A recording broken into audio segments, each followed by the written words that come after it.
Hello, everyone, and welcome back to the Introspective Diaries. I am Nana Hasia, and if you are new here, this channel is all about personal development, spirituality, faith, and everything in between.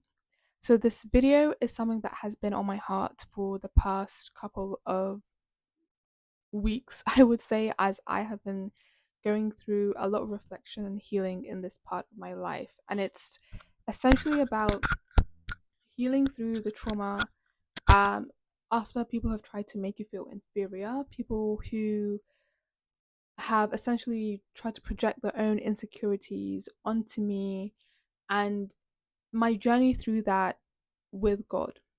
And this is a very important message. So if this resonates with you, I want you to understand that you are not alone, and I want you to understand that God is ready to catch you when you decide to step into your healing journey with Him.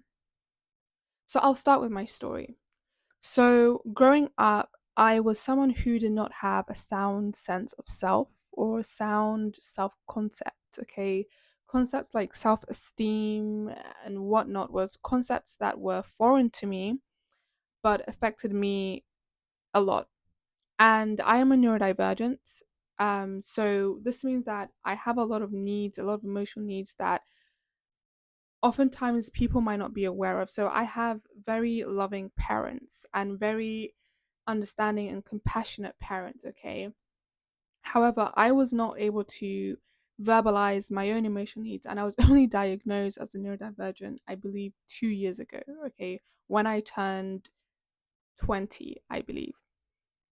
So this was something that actually affected my life, right? Because I was a very, very timid child. I was scared of everyone and everything. And this wasn't something that just came out of the blue. There were times and moments where I did not feel safe, if I'm being completely honest. And this was something that translated um into how I carried myself and into how much I clinged onto the familiar was due to my own kind of inability to recognize what was going on within me at a spiritual internal level.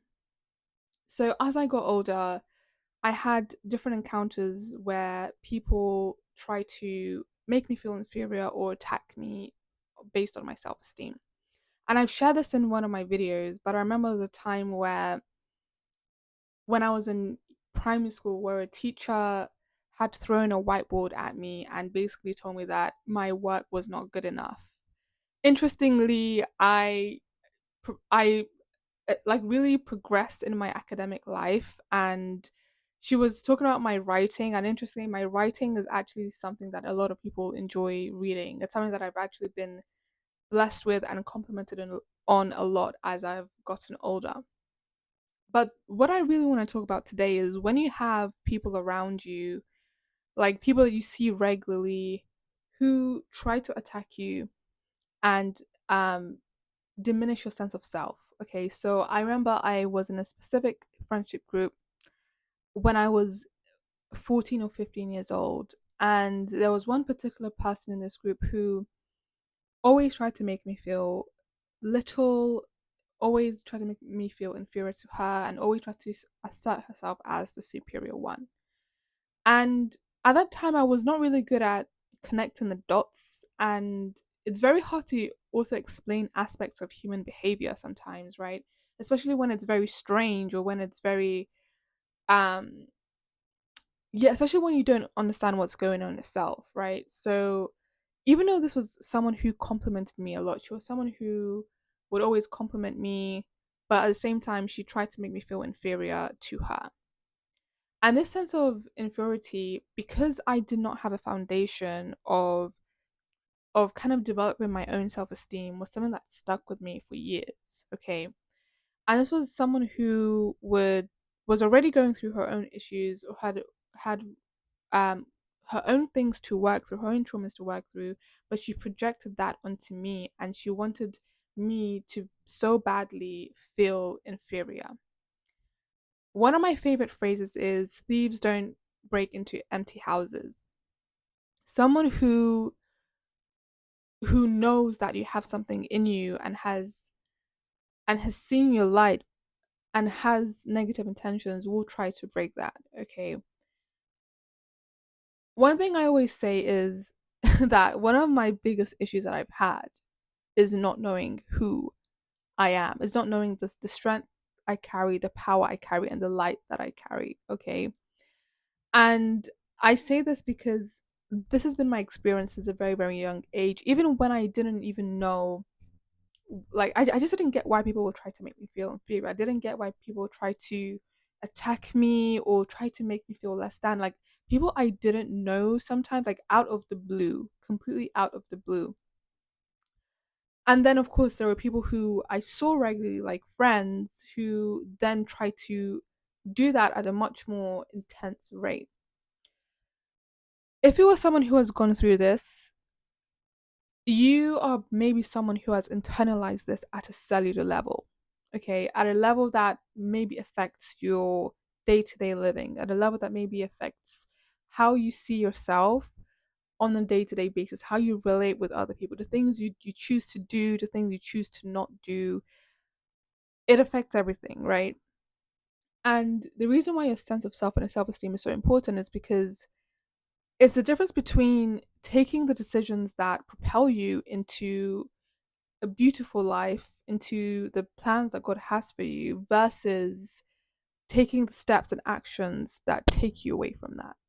And this is why, like there's so much to this, right? And the aspect that a very major aspect that is linked to this is the fact that if you are someone who has been blessed since birth, and I'm not just talking about, I'm not appealing to anyone's ego, I'm not appealing to a sense of superiority here. I'm talking about if you're someone who is just set apart, okay, just speaking on an honest level, the enemy will try to use tactics, whether this be people around you or whatever, to try to diminish your light. Because when your purpose is so great, and when your purpose is also attached to other people, other people's own breakthroughs, the enemy will try to send people to sabotage that, unfortunately. And when you don't know what's happening, it's a very painful experience, and it's a very debilitating experience that you don't understand. You're like, why am I going through this? You over identify with the things that you go through, and you make it seem like it's your portion. And that's what the enemy wants you to believe, that feeling inferior, feeling a sense of lack is your portion, it's not your portion. For me, everything changed when I said that God did not create me to feel this way. This is not my portion. I deserve better. Okay. And for me, like I said, I felt all of this kind of at a very cellular and spiritual level, at a very deep level, that it affected how I saw a lot of things around me. And oftentimes, when people see who you are before you know who you are, and they don't know how to appreciate softness, they don't know how to appreciate a genuine person, or they don't know how to appreciate it's just someone who is different, right? They will try to sabotage that because of their own lack of healing, because of their own trauma. So people want you to feel how they feel. Okay, when they feel like crap, or when they feel like they're worthless, or when they have low self-esteem, and they see that you have something about you that is different but you don't know it because you're very humble, they want you to feel that. Something that people said to me a lot when I was a teenager was, you're so humble. And I was always very surprised by that, because yeah, I'm humble, but I was kind of thinking, are people expecting me to not be? And if they're not expecting me to be humble, then what is the basis of that? That means, like, people kind of expected me, with the kind of person I was, to be arrogant or have a sense of superiority about me, which I don't. Okay. So when I was kind of going through this process, I God really connected the dots for me. And the reason why I say that is because I want to draw your attention to the story of Prophet Joseph, which I was reading a couple of days ago, and I swear every time I read it, there's a new layer that I I uncover, and it changes everything for me. Now, Prophet Joseph was someone who was anointed since birth. He was someone who was destined for great things. Okay, he's literally a prophet. And when he was very young, God revealed that he was very different to him through dreams. That he was going to have essentially a life that was set apart from people. And even though he didn't understand what this was, other people around him, particularly his siblings, saw this. And there's a line in the story of Joseph that I'm gonna paraphrase because I don't remember it verbatim, but it was when Joseph was essentially sold into slavery, and I think it goes something like, you know, the people who sold Joseph into slavery sold him for a very, very little amount of money. And after that it says they thought he was worth so little. And the reason why I find this very, very profound is that in the eyes of God, Joseph was set apart. Joseph was, he was his own person. He was his own um person on his own path. He was a great man, destined for great things, yet his reality at the start, based on how people treated him, didn't reflect that. And that's something that I resonate with, or resonates with me.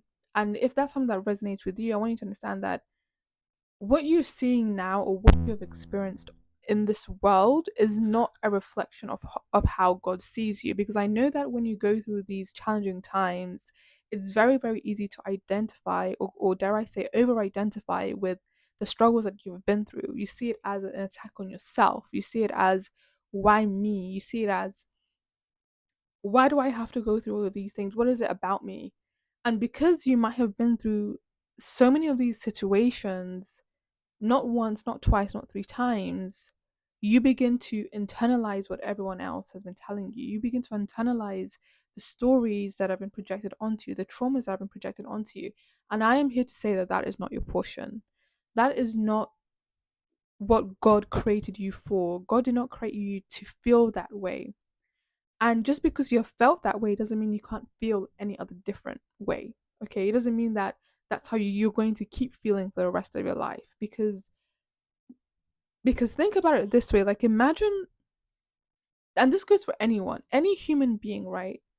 Imagine being created by the Almighty and walking this earth feeling less than.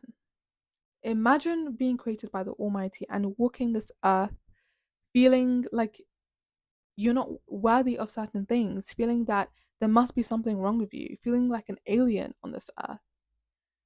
That is such an insult to God. And I'm a firm believer that God does not want any of his slaves, because I'm a Muslim woman.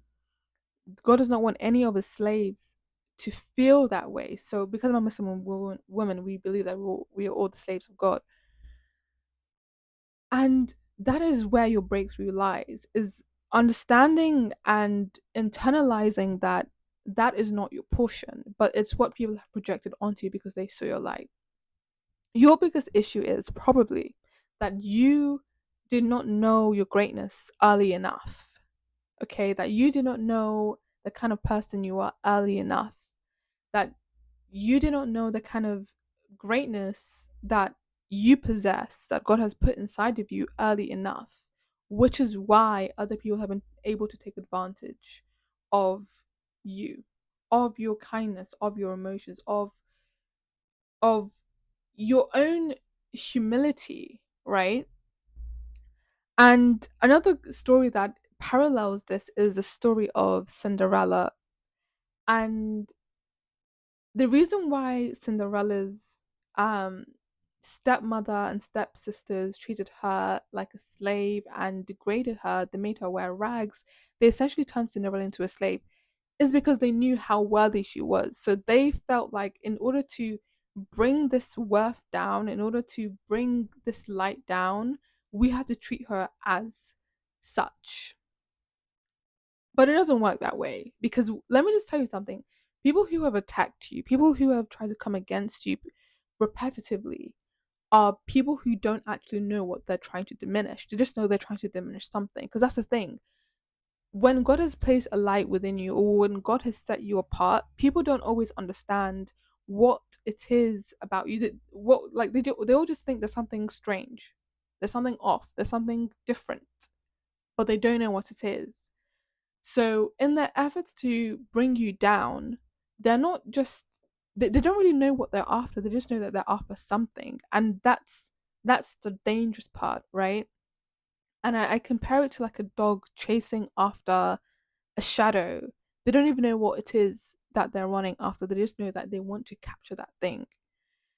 And when you have been through this, I'm just going to say that your testimony, your breakthrough is most likely connected to this.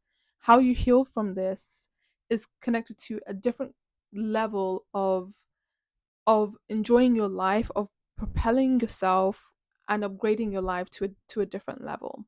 It's tied to a certain kind of breakthrough, whether it's through how you carry yourself, how you speak to yourself, how you see yourself. It's all connected. And for me, I really had to allow God to work on my heart. And I really had to allow God to I had to be willing to break. Okay, I had to be willing to fall and allow God to catch me. And if you're someone who has gone through this and you're someone who has unfortunately as a result of all of this trauma, you've underestimated yourself, maybe you've gotten into bad habits, you've gone into bad friendships, bad relationship, whatever, and you know that there's something off and you want to change, but you don't know where to start or what to do, I'm just gonna say to you, allow God to catch you. Fall and allow God to catch you because that's what he did for me, and he showed up for me in ways that you know were beyond my imagination. Okay, and I remember I had experience. I think last week when I went to my local library and I met this group of older ladies, like in the 50s plus, and one of them, I think they realized that I'm Ghanaian, I'm from Ghana, and they were also from Ghana. So I started speaking to one of the ladies, and she, as we start speaking, literally within 2 3 minutes, she's like to me, Nana, I'm gonna tell you this because this is what I've experienced in my life. But you are a triple threat. Okay. You're a beautiful woman, you're smart, and I know you're kind because of how you spoke to my mother. Okay. And she said, because of that, you're going to have both women and men try to come against you. You're going to have women and men try to make you feel less than, try to attack you in certain ways because they don't feel good about themselves. And this was all within like 2 to 3 minutes of just being around me. And I felt like it was just a confirmation of everything that I had known and everything that God was taking me through at that time.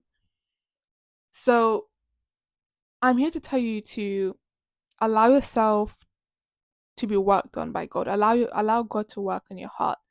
And it's going to be something that challenges your ego. Okay? Because sometimes when you get trapped into these feelings and these thoughts, a lot of it is based on the ego. A lot of this is based on um your own fears that are tied to your ego. And so allow yourself to fall and understand that anyone who ever tries to make you feel less than already feels that way about themselves. You can never be less than anyone. Your worth, your light that they're trying to diminish can never be diminished. And I want you to give yourself permission to allow God to shine his light through you. So if you have resonated with this video, let me know what you think in the comments down below and let me know what your journey has been. I know that when we go through things like this, we can oftentimes feel very alone and isolated, especially when you experience trauma in a very complicated and nuanced way. So, um, yeah, that's it for this video, and I'll see you in the next one.